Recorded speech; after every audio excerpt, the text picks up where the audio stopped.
لہب سے باقاعدہ یہ کہہ لیجیے عام انداز میں تو میں نے فرمائی ہے حضور نے اپنے گھر کے لیے. تو اتنا نازک مسئلہ ہے حضور علیہ السلام کی نسبتوں کا. یہ سلسلہ چلتا رہے گا انشاءاللہ تبارک.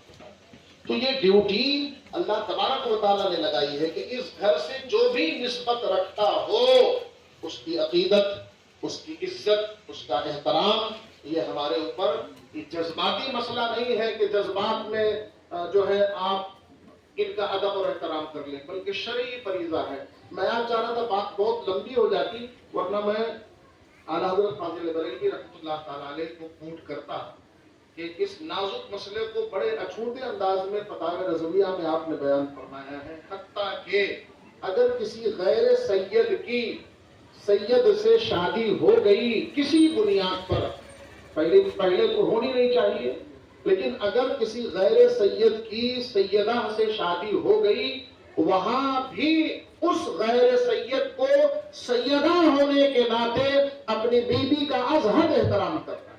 بڑا نازک مسئلہ انہوں نے بیان فرمایا. آج ہم ہنسیں گے اس کے اوپر اس لیے کہ ہم میں ادب نہیں رہا، اپنے مذہب کا ادب نہیں رہا ہے تو آگے کی چیز ہے، اپنے دین کا احترام نہیں رہا ہے تو آگے کی چیز ہے، اپنے اللہ کا ادب نہیں رہا، تو یہ میں نہیں کہہ رہا، اپنے اللہ کا ادب نہیں رہا. وما قدر اللہ حق قدری، اللہ پاک خود فرما رہا ہے کہ اللہ کی جیسی قدر تھی، ہونی چاہیے تھی، نہیں کیا لوگوں جو حق تھا.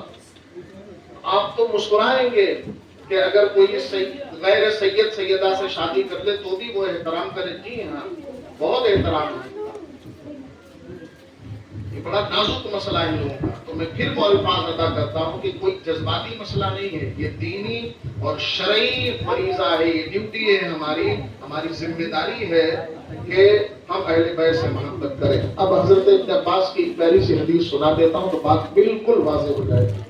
حضرت ابن عباس، یہی حبر امت حضور کے چچا کے بیٹے، بڑے عالم ہیں اس امت، قرآن کے سب سے زیادہ جاننے والے اس امت کے، بیان فرماتے ہیں کہ رسول اللہ صلی اللہ علیہ وآلہ وسلم نے اپنی اہل بیت کے بارے میں ہم کو جو تاکید فرمائی ہے، ذرا اس بیانیے کو سنیے، انداز بیان کو سنیے حضور کے. فرمایا کہ اللہ تعالیٰ سے محبت کرو کہ وہ تم کو انعام دینے والا ہے، اپنی نعمتیں عطا فرمانے والا ہے، تم کو کھلانے پلانے والا رب ہے.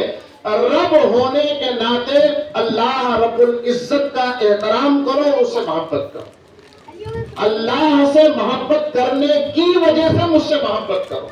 اللہ نے فرمایا کہ میرے حبیب سے محبت کرو.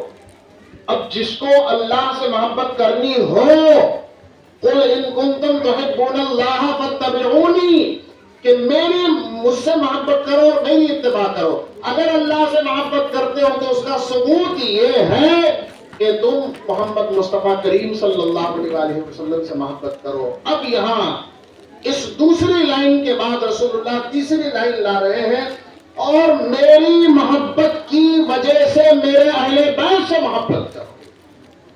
تمہیں ثبوت دینا ہے کہ مجھ سے محبت کرتے ہو، تمہیں مجھ تک پہنچانا ہے کہ تم مجھ سے محبت کرتے ہو، تو تمہیں میری اہل بیت سے محبت کرنا ہوگا.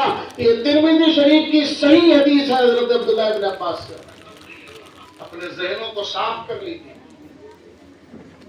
اس بگڑے ہوئے زمانے اور حالات میں ہم بہت ساری چیزوں کو لے کر کے بڑھ گئے.